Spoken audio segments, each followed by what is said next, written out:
اعوذ باللہ من الشیطان الرجیم بسم اللہ الرحمن الرحیم۔ سورۃ النمل اس اعتبار سے بڑی منفرد صورت ہے پورے قرآن مجید میں کہ اس میں تینوں مضامین جو مکی صورتوں کے ہیں وہ جمع ہیں۔ التذکیر بآلاء اللہ بھی اس میں آپ کو ملے گی بڑے ہی اپنے ایک منفرد اسلوب میں، انباء الرسل بھی ہیں اور قصص النبیین بھی ہیں۔ ویسے تو سورہ شعراء جو اس سے قبل ہم نے پڑھی ہے اس میں حضرت ابراہیم علیہ السلام کا تذکرہ وہ قصص النبیین کے انداز میں ہے، لیکن باقی جو ہے اکثر و بیشتر صورت جو ہے اس پر وہی انباء الرسل کا جو مضمون ہے وہ غالب ہے۔ لیکن یہاں آپ کو نظر آئے گا کہ تقریباً برابر یہ تین حصے ہیں۔ تین رسولوں کا ذکر ہے، پہلے رکوع میں حضرت موسیٰ علیہ السلام کا، اور پھر بعد میں کچھ دیر کے بعد آپ کو ملے گا حضرت لوط اور حضرت صالح علیہ السلام کا۔ درمیان میں پھر حضرت سلیمان علیہ السلام کا تذکرہ ہے قصص النبیین کے انداز میں۔ تو ہم پڑھ رہے تھے حضرت موسیٰ علیہ السلام کا ذکر، جب وہ پہنچے ہیں وہاں فلما جاءہا، جہاں انہیں آگ نظر آئی تھی، نودیا، وہاں ندا کی گئی، پکارا گیا، ان بورک من فی النار ومن حولہا، کہ آگ میں جو کچھ ہے وہ بہت بابرکت ہے اور جو کچھ اس کے ارد گرد ہے وہ بھی بہت بابرکت ہے۔ وسبحان اللہ رب العالمین، اور پاکی ہے اللہ کے لیے جو تمام جہانوں کا پروردگار ہے۔ یا موسیٰ انہ انا اللہ العزیز الحکیم، اے موسیٰ میں اللہ ہوں العزیز اور الحکیم۔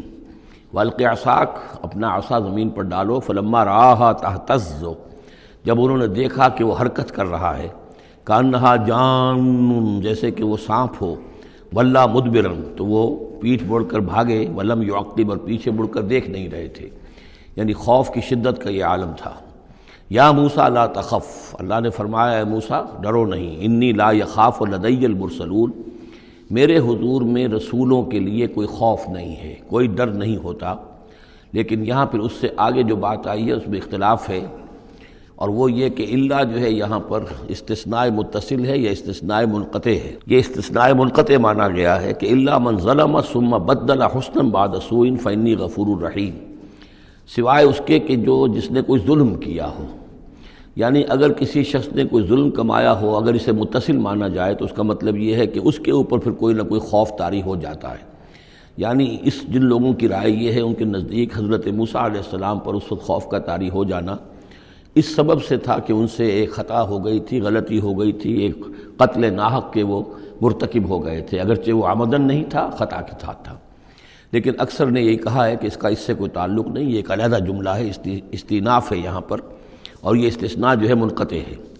من ظلم ثم بدل حسنا بعد سوء، جس شخص نے کوئی زیادتی کی اپنے اوپر، کوئی ظلم کیا، پھر اس نے بدل دیا، تبدیل کر دیا سوء کو، بدی کو،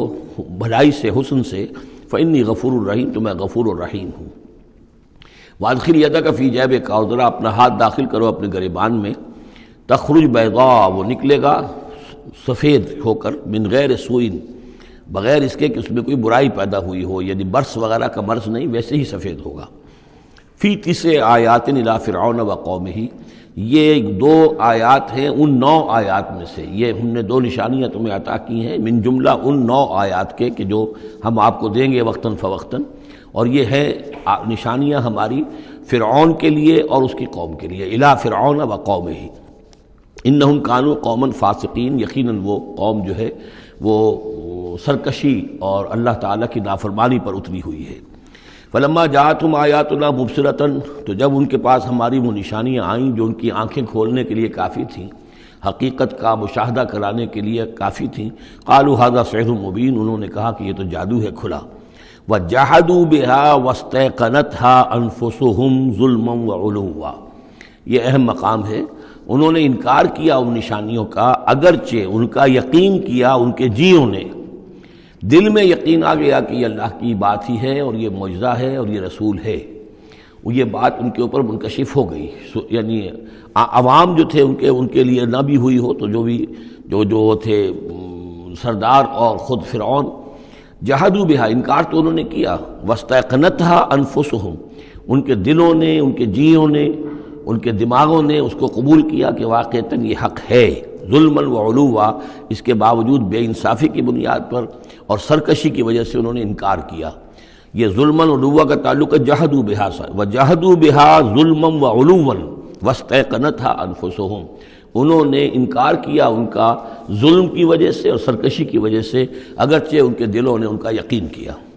فانظر کیف کان عاقبۃ المفسدین، تو دیکھ لو پھر کیسا انجام ہوا مفسدوں کا۔ بس یہ ایک رکوع میں اجمالاً تذکرہ حضرت موسیٰ کا ہے۔ صدق اللہ العظیم۔